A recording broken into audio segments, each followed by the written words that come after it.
नमस्कार। हाँ। आज हम एक बहुत ही मशहूर किताब रॉबर्ट कियोसाकी की रिच डैड पुअर डैड इस पर आई एक समीक्षा की थोड़ी गहराई में जाएंगे। जी। ये किताब तो खैर 1997 से पर्सनल फाइनेंस में है और बहुत लोगों ने पढ़ी है। आज हम ये देखेंगे कि समीक्षा इसके बारे में क्या कहती है, इसकी असली बातें क्या, सबक है पैसों को लेकर समीक्षा के नजरिए से। जी, तो ये किताब का जो मूल है ना, वो दो अलग अलग पिताओं की सोच के इर्द गिर्द घूमता है। एक तरफ है पुअर डैड, जो लेखक के अपने पिता थे, पढ़े लिखे, सुरक्षित नौकरी पर जोर देने वाले, और दूसरी तरफ रिच डैड, जो उनके दोस्त के पिता थे और वो बिजनेस, निवेश, मतलब पैसे से पैसा बनाने की बात करते थे। हाँ, और यही फर्क है जिस पर पूरी किताब टिकी है। तो समीक्षा इस बारे में क्या कहती है, ये जो दो पिताओं का कॉन्ट्रास्ट है? देखिए, समीक्षा इस बात को मानती है कि ये कॉन्ट्रास्ट, ये विरोधाभास किताब का सबसे, कह सकते हैं, दमदार हिस्सा है। ये सीधे सीधे वो जो हमारी पुरानी सोच है ना कि बस अच्छा पढ़ो, अच्छी नौकरी पाओ, सब सेट है, उसको चैलेंज करती है। बिल्कुल। रिच डैड का नजरिया एकदम अलग है।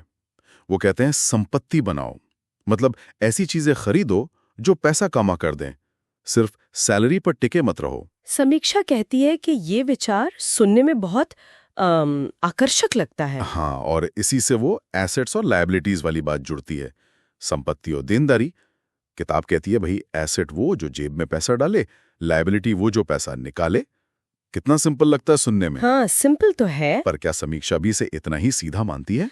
देखिए, समीक्षा इस बात से सहमत है कि ये परिभाषा आसान है और असरदार भी, खासकर उन लोगों के लिए जो अभी शुरुआत कर रहे हैं। पर यहीं पर समीक्षा एक जरूरी पॉइंट उठाती है।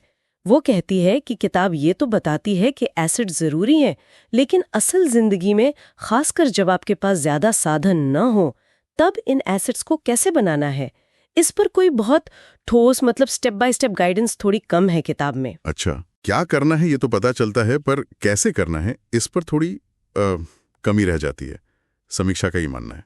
समझ गई, मतलब मोटिवेशन तो पूरा है पर वो प्रैक्टिकल प्लान शायद उतना नहीं। और इसी से शायद वो बात भी जुड़ती है कि स्कूल हमें पैसे के बारे में ज्यादा कुछ सिखाते नहीं। बिल्कुल। किताब का एक बड़ा तर्क है कि हमारी जो फॉर्मल एजुकेशन है वो हमें फाइनेंशियली लिटरेट नहीं बनाती, और ये असल दुनिया के लिए जरूरी है। समीक्षा इस बात से इनकार नहीं करती कि ये एक वैलिड पॉइंट है, लेकिन फिर वो सवाल भी करती है कि चलो ठीक है, स्कूल नहीं सिखा रहे, तो क्या ये किताब अकेली उस कमी को पूरा कर सकती है? समीक्षा का मानना है कि ये किताब सोच बदलने के लिए तो बहुत अच्छी है, पर इसे ही फाइनेंशियल एजुकेशन का एंड पॉइंट मान लेना वो शायद ठीक नहीं। अच्छा। और इसमें जो इन्वेस्टमेंट का एनालिसिस वगैरह है, वो भी समीक्षा के हिसाब से काफी बेसिक लेवल का है। ठीक है, एक और बड़ी बात जो किताब में है, पैसे के लिए काम मत करो, पैसे को अपने लिए काम करने दो। ये पैसिव इनकम वाला आइडिया, और साथ में ये भी कि कैसे डर और लालच हमारे फाइनेंशियल फैसलों को कंट्रोल करते हैं। इस पर समीक्षा क्या कहती है? पैसिव इनकम का विचार तो जाहिर है सबको अच्छा लगता है, और समीक्षा मानती है कि किताब इस आइडिया को अच्छे से पेश करती है। और वो डर और लालच वाली बात, वो भी जरूरी है। किताब कहती है रिस्क लो, उसे मैनेज करो, डरो मत। लेकिन यहां समीक्षा थोड़ी क्रिटिकल है। वो कहती है कि किताब रिस्क लेने को तो बोलती है, पर यह कैलकुलेटेड रिस्क या सोचा समझा जोखिम ये कैसे ले, इसका कोई साफ तरीका या फॉर्मूला नहीं बताती। बस कहती है लो। हाँ, ये बात तो है।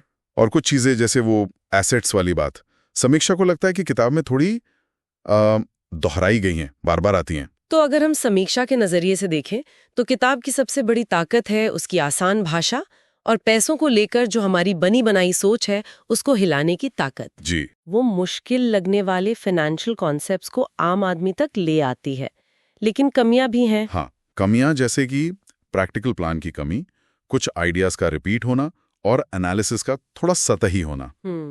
समीक्षा इसे एक तरह से एक शुरुआती धक्का मानती है जो आपको सोचने पर मजबूर करे, मोटिवेट करे, पर शायद जो पूरा सफर है आर्थिक आजादी का, उसके लिए आपको और गहराई में जाना होगा और जानकारी जुटानी होगी इस किताब से आगे बढ़कर। तो कुल मिलाकर इस समीक्षा के हिसाब से रिच डैड पुअर डैड एक नींव की ईंट जैसी हो सकती है जो आपको फाइनेंशियल फ्रीडम के बारे में सोचने पर मजबूर तो कर देती है और पारंपरिक पढ़ाई से ज्यादा फाइनेंशियल लिटरेसी पर जोर देती है। सही कहा। पर शायद ये पूरी मंजिल नहीं दिखाती। बिल्कुल। और यहीं से एक सवाल उठता है जिस पर शायद हमें सोचना चाहिए। अगर कियोसाकी सही हैं कि स्कूल और पारंपरिक रास्ते हमें पैसे मैनेज करना नहीं सिखाते, और उनकी किताब, जैसा समीक्षा कहती है, प्रेरणा देती है पर पूरी गाइड नहीं है। तो फिर हम सब असल में पैसे के बारे में कहाँ से सीख रहे हैं? क्या वो स्रोत जैसे हमारा परिवार, दोस्त या इंटरनेट हमें सही दिशा दे रहे हैं, या वो भी हमें कहीं ना कहीं बांध रहे हैं? ये सोचने वाली बात है।